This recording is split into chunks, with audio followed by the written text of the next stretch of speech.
तो उस समय कहाँ थे आप लोग? आते तब पूछते कि आपको कैसा लग रहा है यहाँ सुरक्षा के लिए कहीं आवेदन दीजिए। अब देंगे, यहाँ पे पुलिस तो आई है, यहाँ पे अब देखते हैं पुलिस का क्या है। सर कौन हो सकता है इसके पीछे?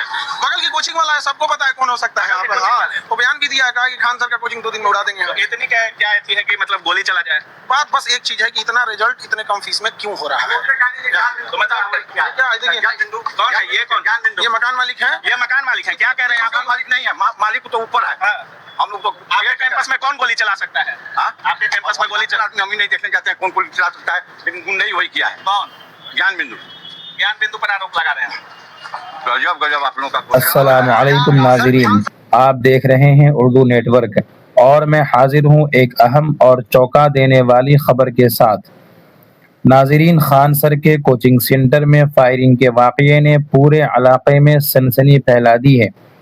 इस मामले पर अब खुद खान सर ने मीडिया के सामने आकर तफसीलात बयान की हैं और कई अहम दावे भी किए हैं। खान सर मीडिया से गुफ्तगू करते हुए एक ज़ख्मी गार्ड की तस्वीर भी दिखा रहे हैं जो इस हमले में शदीद ज़ख्मी हुआ है।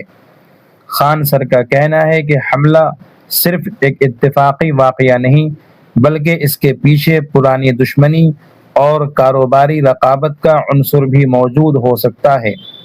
खान सर के मुताबिक उनके कोचिंग सेंटर के करीब ही एक दूसरा कोचिंग सेंटर मौजूद है और कुछ दिन पहले वहां से धमकी भी दी गई थी।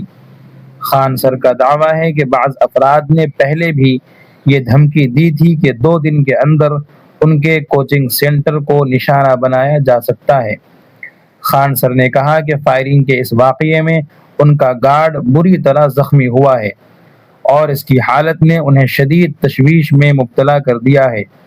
उन्होंने मुतालबा किया है कि इस पूरे मामले की गैर जानिबदाराना और मुकम्मल तहक़ीक़ात होनी चाहिए ताकि हकीकत आवाम के सामने आ सके।